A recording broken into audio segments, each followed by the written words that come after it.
Bom, agora vamos fazer alguns exercícios sobre os conteúdos que já vimos até então. Entretanto, antes, eu gostaria de fazer uma observação importante. Quando nós definimos os números ímpares como os números que podem ser escritos da forma 2k menos 1, tal que k pertence às naturais, na verdade, tomando os números ímpares como um subconjunto do conjunto dos números naturais, você só pode defini-lo dessa maneira se você considerar que o zero não pertence ao conjunto dos números naturais. Porque, olha só, se o zero faz parte do conjunto dos números naturais, k pode ser zero.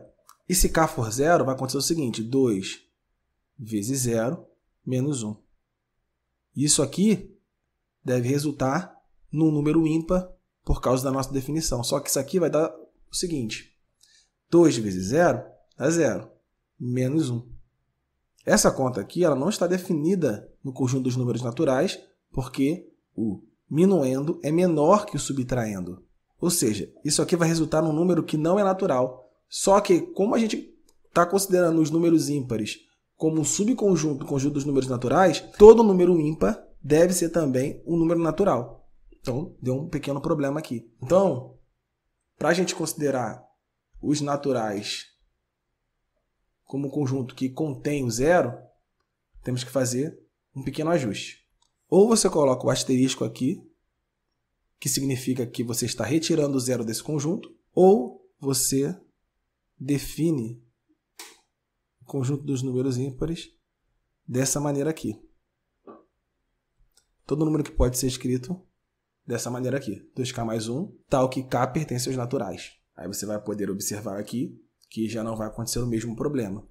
Porque se você tomar o k como zero, você vai ter 2 vezes 0, mais 1, que vai dar 0 mais 1. Isso aqui resulta no número 1, que é um número natural. Feita a observação, vamos agora para os exercícios. Número 1. Analise a reta numérica a seguir e depois responda. Então a gente tem aqui uma reta numérica, né? Qual número natural é representado pelo ponto A? Bom, é só a gente completando essa reta numérica, né? 2. O sucessor de 2, 2 mais 1, 3. O sucessor de 3, 4.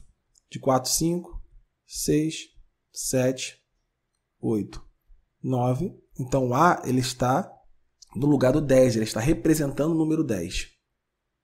Letra B. Qual é o sucessor do número natural representado pelo ponto B?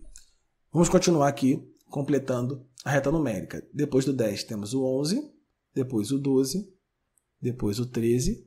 Então, o B está representando quem? O B está representando o número 14. Agora, muitos alunos erram porque eles não leem a questão. Olha só o que ele está perguntando. Ele não está perguntando qual é o número que está sendo representado pela letra B. Não é isso que a questão está perguntando. A questão está perguntando qual é o sucessor do número natural representado pelo ponto B. Se o ponto B está representando o número 14, qual é o sucessor de 14? Que vem depois do 14? 14 mais 1, 15. Número 2, qual é o antecessor de 49? Só subtrair 1, 48. Que vem antes, né? Imediatamente antes de 49. 48 é par ou ímpar? Ele é par. Todo número par termina em 0, 2, 4, 6 ou 8. Nesse caso, 48 termina em 8, então ele é par. Pela segunda definição de número par, 48 é par porque, vou colocar aqui, ele pode ser escrito como 2 vezes 24. Questão 3. Qual é o sucessor do sucessor de 56? Vamos fazer com calma essa. Sempre que a gente tem questão desse tipo, sucessor, do antecessor, do sucessor de 56, você vai fazer o seguinte, da direita para a esquerda. Então você começa resolvendo aqui, qual é o sucessor de 56? 56 mais 1, 57, que vem imediatamente após o 56 na reta numérica. Tá? Agora, vamos substituir o sucessor de 56 por 57. A nova pergunta vai ser, qual é o sucessor do 57? Qual o sucessor do 57? O que vem imediatamente após o 57 na reta numérica, ou ainda 57 mais 1, que vai dar 58. Segunda pergunta, ainda da questão 3. 58 é par ou ímpar? Ele é par porque termina em 8. Sempre que o número terminar em 0, 2, 4, 6 ou 8, ele é par. Pela outra definição de número par, 58 é par porque pode ser escrito como 2 vezes 29, não é isso? Questão 4, uma questão da UBMEP, Olimpíada Brasileira de Matemática das Escolas Públicas.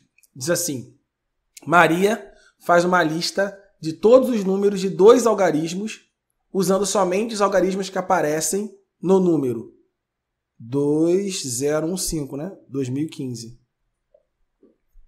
Por exemplo, 20 e 22 estão na lista de Maria. Se 22 estão na lista de Maria, quer dizer que a gente pode repetir o algarismo, não tem problema. Mas o 02 não. Por que o 02 não está na lista de Maria? Porque 02 ele é equivalente ao 2. Então, o 0 à esquerda do número, a gente não contabiliza como o algarismo daquele número. Porque senão a gente só saberia quantos algarismos tem um número se a gente escrevesse o número. Porque se a gente falasse, a gente não poderia saber quantos algarismos tem. Afinal de contas, o 2 eu poderia escrever assim, mas 02 também é 2. 002 também é 2. O 0 à esquerda, ele não altera o valor do número.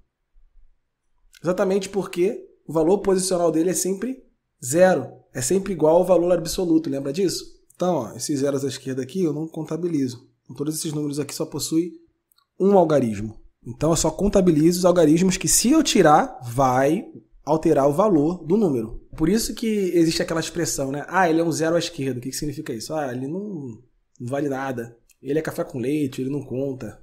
Bom, sabendo dessa informação, vamos resolver agora o problema. O número tem 2 algarismos. Então, eu tenho 4 possibilidades de algarismos para formar esse número. O primeiro algarismo, existem 3 possibilidades, né? Pode ser o 2, o 1 ou o 5. Porque o segundo algarismo é o nosso último, porque os números têm que ter 2 algarismos. E se o último algarismo à esquerda, né, for 0, ele não é contado, como já vimos. E para o segundo algarismo, aí eu já não tenho essa restrição do 0, né? Pode ser os 4 algarismos. Posso usar o 0, o 1, o 2 ou o 5. Então é só fazer todas as combinações, né, possíveis.